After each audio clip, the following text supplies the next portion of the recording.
So, Steve, you're a global retail sustainability strategist. Thank you for joining me. Okay. I have a question that I'd love for you to answer. So, I'm just going to go right ahead and ask. So, what is the most innovative digital concept that you've seen either implemented already or planned for that's in a physical shop? So, a digital concept in a physical shop. Um, I've dealt with have had lots of questions around physical and digital, and lots of people ask me questions around they want to move away from physical printing over to digital, and they never really quite understand that there still is a sustainable impact if they put a digital. Even today there was someone from a large dairy brand putting in large digital screens, to say that they're replacing print. I get all of that. I like it. It increases visibility with consumers. It increases engagement.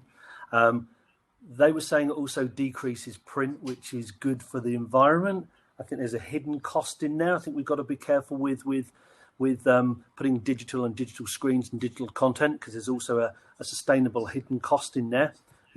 But some of the really big things I've seen and over the last, I would, one thing I've been really tracking, and I've seen in a couple of stores, is projection mapping, and that is projection mapping an image onto different surfaces in store. So it could be a wall, it could be different products, it could be tables, it could be shelves. I would say that's the single biggest retail innovation that I've seen, going from digital and then taking that into a physical retail world. For me, I believe also as well as it's the future of digital. I think digital screens are, I think they are very limited to what they can do. I think consumers look past them and through them, and they don't seem to notice them anymore. So for me, I think digital projection mapping is, I think, the technology of the future when it comes to bringing stores to life and digital imagery to life in store. Great. Okay. So keep your eye on projection mapping in stores. So Steve, can you tell me what one piece of general advice you would give to our struggling retail brands as we head into 2021?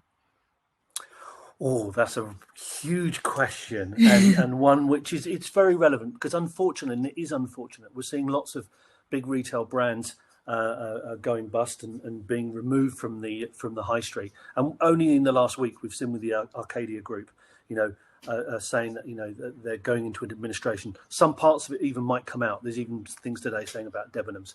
The biggest single thing for me is one, a lot of these brands didn't adopt online when they should have.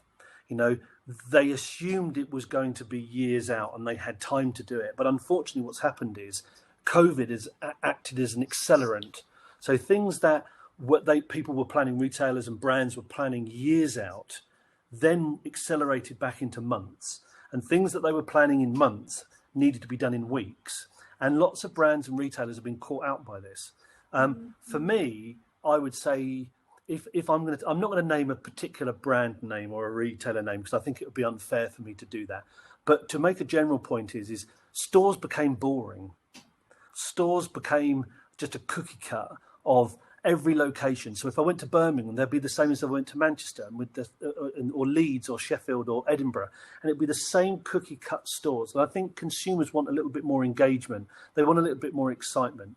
And I know it's a really overused word, and I'm sure every retailer's marketing department and shopper department has heard it, but I'm not going to use the word, but I'm going to use it, experiential. But they just need to make it more engaging for consumers to think, I'm going to go somewhere today, I'm going to make it my destination to go to.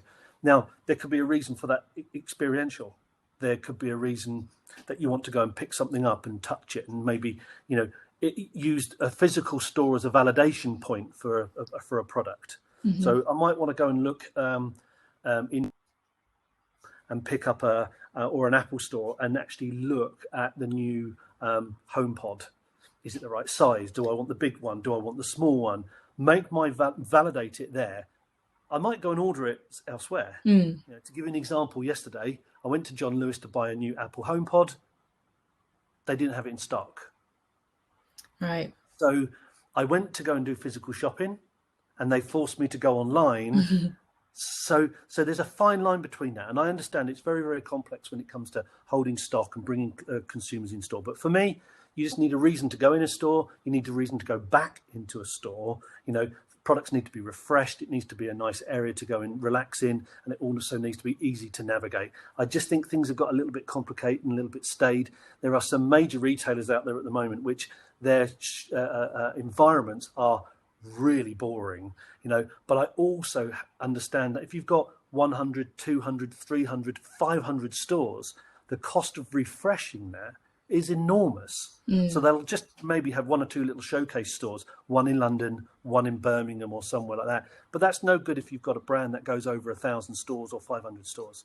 So maybe it's less stores, but spend more money in them. Yeah. And combine it with online. Absolutely. That makes a lot of sense. And, it really needs something to encourage people to make that effort. It's now more effort to go somewhere than it is to just do it online. So you're going for a reason. And habits have been broken. I mean, the consumer behaviouralist people, they say, well, after 66 days, a habit is broken. Well, we've been in lockdown more than 66 days. Absolutely. So your habit about going to a certain retailer is broken. Will consumers go back quicker?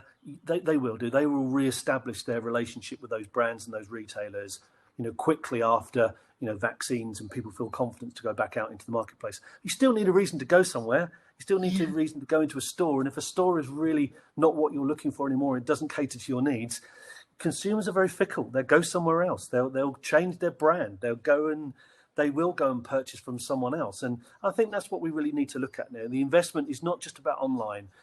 We really just have to look at the investment on physical and just get it right, because that's our major touch point is in a physical world. And we're even seeing physical retailers now coming, online retailers come into physical. So sort of like Pretty Little Things, and things like that. There's misguided, iconic, brands that started online are now opening a small amount of stores. So physical retail isn't dead; it's just changing.